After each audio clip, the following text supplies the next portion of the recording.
Yes, welcome back. We are resuming the conference, and I am absolutely thrilled to introduce our next speakers. Hopefully, some of the people, I don't know, will be able to hear us at least, who are connected. And with us today is Angela Jansen, who is a decolonial researcher, educator, consultant, curator, and initiator of the Research Collective for Decoloniality and Fashion. And Angela's scholarship grows out of an effort to critique the denial of the racial diversity of fashion and systems due to Eurocentricity and equal global power relations based on the modern colonial order and the Euro-American canon of normativity. And Angela is joined by her colleagues from the collective, and today the talk will be focused on the global fashion assembly, decentralizing fashion knowledge creation and sharing. Thank you so very much. So now I don't know if you can hear me, but I would like to start first of all by thanking. Just sit closer, because usually I move around a lot, so this is going to be such a challenge for me that I'll control myself, or try. So first of all, I want to thank the organizers. Thank you so much for having me. I have had the fortune to be here for 2 days already, and in between work and deadlines, trying to visit the city a little bit. So, and also I want to apologize sincerely for the technical challenges that I am putting upon the organizers to trying to make this work. But also when Yerevan invited me to present my work, I actually asked her if I could present the Global Fashioning Assembly instead, and not just me, but with some of the co-presenters. So that's where the whole technical challenges lay. And I'm not even sure if they can hear me, but maybe you can nod or something. Because I can also not see here on the phone. Can you hear any of this? So the whole reason for this is that I have been part of a research collective for over 10 years. And for a year or so, I have been wondering or challenging more myself on how I could make that pluriverse of voices and communities more visible in my work. Either it is in my writing or my presenting, like today. And so, because, if anything, I wouldn't be the person I am today, because of all these incredible people, because of all these incredible communities that are playing such an important role in my work, in my thinking, and especially also in my doing. So, to honor the tradition of decolonial thinking, I would like to start by acknowledging that I don't own this knowledge, that I owe this knowledge to this incredible community of people, that I stand on the shoulders of amazing decolonial thinkers, and that I am today what I am because of these people and these communities. So the Research Collective actually started as a conference, right, like this, an academic conference. We would invite abstracts for people to submit. We would peer review, as we are taught to do, to kind of like select quality from, I guess, non-quality, and then those who make it are asked to present a paper, and then possibly we turn that into a book, into an edited volume, and that's how we are taught how we create knowledge, and especially how we validate knowledge. But yet the main aim of initially the conference and then the collective has been to critique the denial and erasure of the diversity of fashion systems, as you already mentioned, due to Eurocentricity, unequal global power relations based on the modern colonial order, and the Euro-American canon of normativity materialized in modern aesthetics. So we were doing everything but that with the format of our academic conference. As I already mentioned, the idea of submitting an abstract is not for everyone. The idea of presenting a paper is not for everyone. But also, who gets to travel, who doesn't get to travel, who gets to get the visa, who doesn't get the visa. And so basically, we started challenging ourselves and thinking or experimenting at least about how we could actually come together across borders, across disciplines, across realities and knowledges, but yet have the voice, respect the voice and the knowledges of everyone. So we initiated the monthly conversations on decoloniality and fashion. Maybe some of you are familiar with it, but it has been ongoing now for 2-3 years, and so it's actually creating a open source database of decolonial knowledges on fashion, in regard to fashion in the body, online. But we also got inspired by grassroots assemblies initiated all over the world on a multiplicity of topics, but yet never in relation to fashion. And so that's how the Global Fashioning Assembly came about. Oh no, then I have to push this button. Sorry.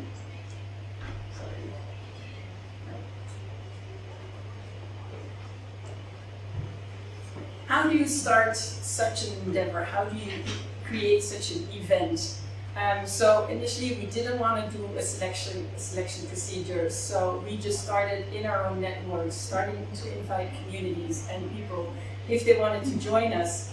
And the reason we chose for an assembly, I think, is very important also to mention. I mean, there's so many differences between an academic conference and an assembly, but one key difference is that a conference is a framework where then people are invited. It's located in a specific area, and therefore it comes with a framework, and it comes with a terminology, with a way of thinking, and with the dynamic of host and guest.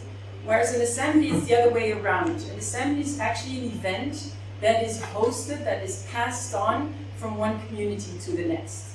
So basically, it really, first of all, disrupts these power dynamics of guest and host, because you're both.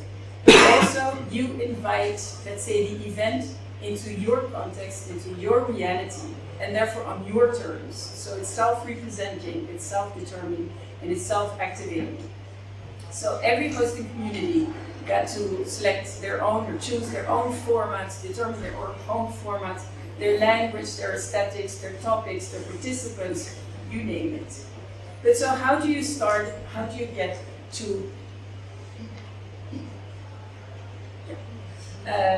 how do you get to that? So we eventually had our first assembly in October of last year, but we started 1 year before to plan, as we like to do in Western Europe. And so, how do you come together in all these differences, and how do you actually, divide tasks, divide responsibilities, take some sort of lead in moving towards a result, but while honoring the collective and decentral decision making.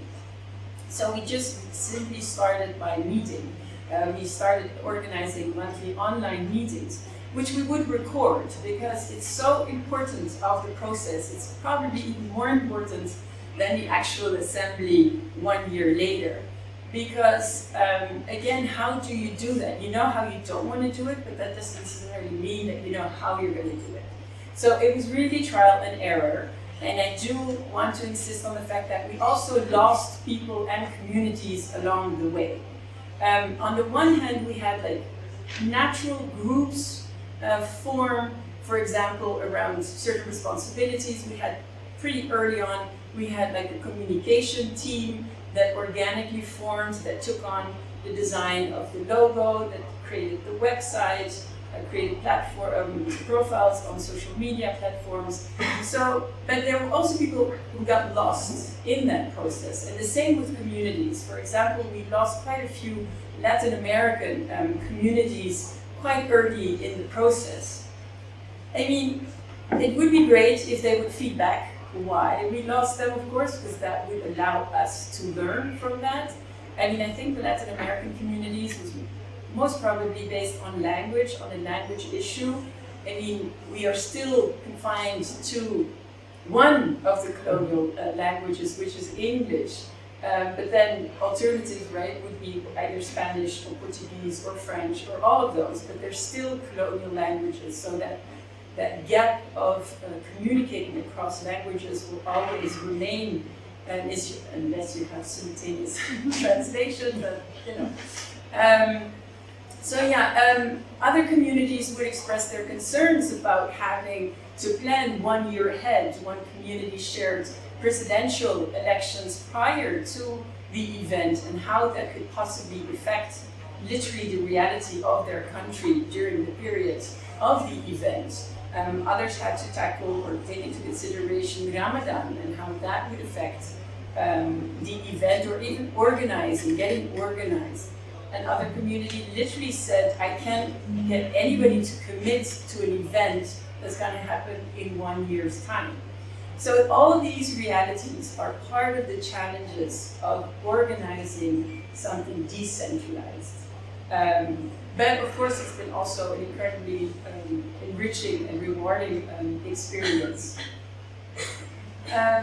So yes, as I was saying, we did eventually have our first global fashioning assembly. We did end up with 12 coalitions in 14 countries. Oh no, I need to change it there again, sorry. No, it's not what I want. Yes, this is what I want. So 12 coalitions in 14 countries across 6 continents with a total of 40 hours. If we can just take a minute to take that in. So eventually our initial idea was 24 hours, so 1 day, if you like, but that turned into 40 hours. So how do you tackle that? With 28 hours of local programming. So again, every hosting community would host the assembly for 2 hours, but of course their local programming could extend that. And so they could either film it and then put it on the Global Fashioning Assembly website, or they could come up with all sorts of formats of how they could then share those experiences. So definitely the website became a very interesting and rich database, but also, I guess, the YouTube platform. And in between these hosting sessions, we would have what we call sharing councils. Now again, this is not something that we came up with. Those are inspired by assemblies that are formatted that way. And these are not Q&As, and these are not breaks, although you do need breaks in between, but they're not breaks. So when you have the hosting community sessions, that's actually a transmission of knowledge. It's actually a transmission, the sharing of realities. Whereas the sharing council is actually learning and exchange of knowledge production, So it's in that coming together, it's in that sharing of experiences, of creating different perspectives that you actually create new knowledge, decentralized, decolonial knowledge. So those sharing councils are really key in the format of the assembly. Now I realize I've been talking a lot, so I would really like to invite my co-presenters. Maybe you can introduce yourself. I realized I didn't introduce myself, but maybe Chepkin Boy. So we have Chepkin Boy, who is representing the community from Kenya. We have B, who is representing the community from Ghana, and we have Sonia, who is representing the community of Pakistan, in Pakistan. I think which is also very important to mention is the time zones. It's the time difference. Because now we're lucky that we have 3 out of 12. But so even with our monthly meetings, which became bi-weekly meetings and it almost became daily meetings, we had to actually split them up. We had to start organizing morning and evening meetings central time, because it was literally not possible to have everyone on the same meeting. So, I don't know, maybe Chepkin Boy, would you be willing to start sharing? And I don't know if you can speak, but let's try and see if we can hear you.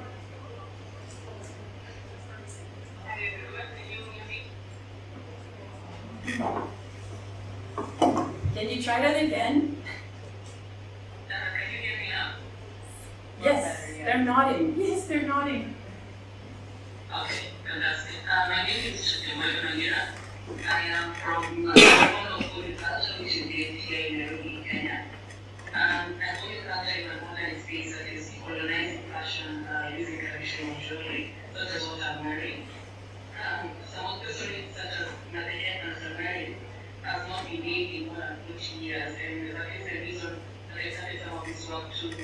continue the designs of our ancestors. The importance of this work was to honor the mass fashion system that existed in the past, especially in Kenya and in around the Angela, I'm sorry, we don't hear things. Oh, wait, one minute, Roy. So I'm told that they can't hear you. No, still not? Not clearly, it's very, very Not distant, clearly. so it's like, I don't think there's people up there. Okay, so meanwhile, I'll just keep talking so that we do make use of the time, because I would also like to share, for example, Sonia's experience. So Sonia started a conversation in Pakistan leading up to the assembly, and which has actually resulted in a Pakistan collective for decolonial practice. And they have continued the conversation that started during the assembly, and now they're initiating their own projects, their own conversations on a local level. Which to me personally, when you ask me, was it a success? That is one example of what we're hoping to do, is we're hoping to initiate local conversations to start from grassroots, decolonizing and countering dominant fashion discourses and practices. What does it mean to fashion the body in local conversations, and then exchange and make a force against the dominant discourse. B, is there anything I can share from your experience with the group here? I'm not sure you can hear me. So I can hear you, and I would kind of like also enforce the sound. So please speak. Yes, so let me be brief. My name is Oh, it's okay. I'm It's a not fashion bad. designer. Isn't it? I live and work in Ghana. So I think I'm one of the last communities that joined the GFA last year. It was lovely. It was related to a book that had been published, an academic publication that was published in the Brooklyn University. And I was fortunate that one of my papers, which dealt with female debates in Armenia capital and probably along the coast of West Africa, I had an amazing shoot there to honor female slaves, and that one of those pictures was actually used as the book cover by Professor Richards. So he ended up recommending me to the RCDF, and that's how come I became part of this collective. So it was, just to reiterate what Angela said, it was an amazing learning journey. It was partly so there were several aspects of it. Obviously, it was the personal, the social, and the more international aspect. So I ventured into fashion more for personal reasons, because I grew up in the Soviet Union and moved back to Ghana, and I was trying to find fashion that was more representative of my two different backgrounds and cultures. And then this went on for quite some time. I realized that I wanted to be somehow Western, but to at the same time reflect my Ghanaian culture. What was very exciting for me, not being from the academia, is the fact that this was pure sociology. I managed to get very interesting participants who became part of the Ghanaian coalition, and we discussed a lot of issues that we thought were peculiar to Ghana, but then because we were now part of an international forum, it was very interesting to hear other people's experiences about fashioning, about decoloniality, a word I, by the way, I'd never used before. I knew about decolonization, obviously, but never really applied that word to fashion per se. So it was an enriching experience. As Angela said, The sharing council was really invaluable. I cherish that a lot because that's when we could also get input from other communities. And of course, we would have wished to see, personally, I would have wished to see more of other people's presentations, but it was just impossible because of the time differences. So I think it was amazing. I hope more communities join. I hope that GFA grows. And yeah, basically that's it. Thank you. Wow. Thank you so much, Bea. Yeah.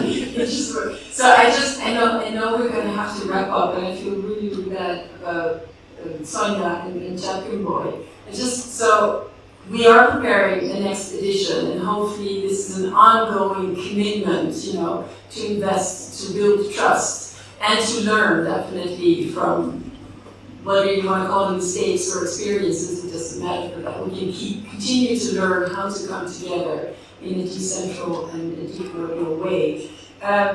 Do we have time, or because maybe the audience can ask questions and then we can have Sonia and Chakumoy speak, or at least Sonia, we heard a little bit of Chakumoy. Are there any questions that you would want to address that Sonia from Pakistan could maybe start your own local conversation? How she went about it? Okay, do we have any comments or questions? Yeah, it's actually, I don't know what's happening here. It says it's connecting. So they're still here. I Something about Pakistan in the meantime. Yes, please. It's just that Pakistan was a colonized country and was a product. It came out of India because of colonizers. So for us, we were struggling with our identity, our core identity of what is it to be a Pakistani. And this conversation on decolonizing and recognizing communities that whose perspectives have been disrupted because of the partition of India came in very handy to our community, and is the habit of listening, which we were not doing, has really helped. And we've tried to realize that loss of local knowledge and local practices have happened. And maybe we can piece it together so that every person of Pakistan and communities that are spread across Asia realize that they're valuable. So thank you so much, RCTF. You helped us a lot, and I think we're on our way. Thank you so much, Sonia. And I think this is also important to say that although Assembly was initiated by the RCTF, it's a completely independent entity with its own member dynamics. So to really reassure its independence and decentral operating, working dynamics. Yeah, I think I know it wasn't pre-planned. I mean, the whole thing, which just has happened. I think it also shows how, making an effort is important, with the connection with the language, with, like shifting timetable, trying to adjust. So making an effort is important, and I think it's sort of it's really central to the whole decolonial paradigm. Absolutely. Absolutely. Any questions or comments, guys? I know it took us a while, to go through this. Okay. Unfortunately, yes, Chokchamboy wasn't able to actually. But now she's able, I think, because we have the possibility. 1 minute. We do have 1 minute. So yes, maybe we do Chokchamboy will join us because we didn't. Chokchamboy, do you maybe want to share your decision that you only want to communicate now in your local language on your social media platform? Yes, so one of our national languages, one of the languages I speak is Swahili, which is spoken by almost 100 million people on the continent. And because we share these colonial languages, because there are people like in Burundi who speak Kirundi and they speak French, the only common language that we have together is Swahili. We also wanted to be able to share this work with other people who understand English but understand Swahili. Thank you. And I would like to propose that then to Bea's example, who deliberately chose to do her hosting in English because of the sensitivities between local languages. Repeat. Did I say that correct? Yes, you did. So actually, our only lingua franca is the official one is English, and so unofficially we do have a language that amongst ourselves we speak. But because usually that group tends to think that it's the dominant group, and people, don't feel too, they're not too excited about that, and because of all the implications, it becomes difficult to officially announce it or use it unless all the participants agree. So in my case, I chose people who probably spoke it, but they wanted to defend their ethnic groups, their ethnic languages, their identity. So they said, well, if we cannot speak one language or the other language, we're not going to speak that one. Let's choose the neutral language. And that's the tragedy. We're stuck with the colonial language. Probably like in the USSR, everybody could only communicate through Russian. It's the same situation. So that was the best option for us. So you see, we cannot completely eradicate or eliminate certain colonial aspects. It's as wild as it sounds, actually a glue. But then we're happy to also discover that we despite such differences when it came to language and food, there was a textile, there was a fabric, kente, that united us all. Despite the fact that it also belonged to the same quote-unquote dominant ethnic group, somehow we agreed on that fabric. This is now officially representing Ghana. On most website postcards, everywhere you see kente. So it was great to know that, at least fashion or textile united us as a people, something that language doesn't do. Thank you so much, Dee. I'm getting a signal here that we need to wrap up. I mean, there's just so much more to share, the challenges, the struggles, but also the incredible gratefulness and humbling of having all this community connect. So thank you so much. Angela, thank you so much. Thank you.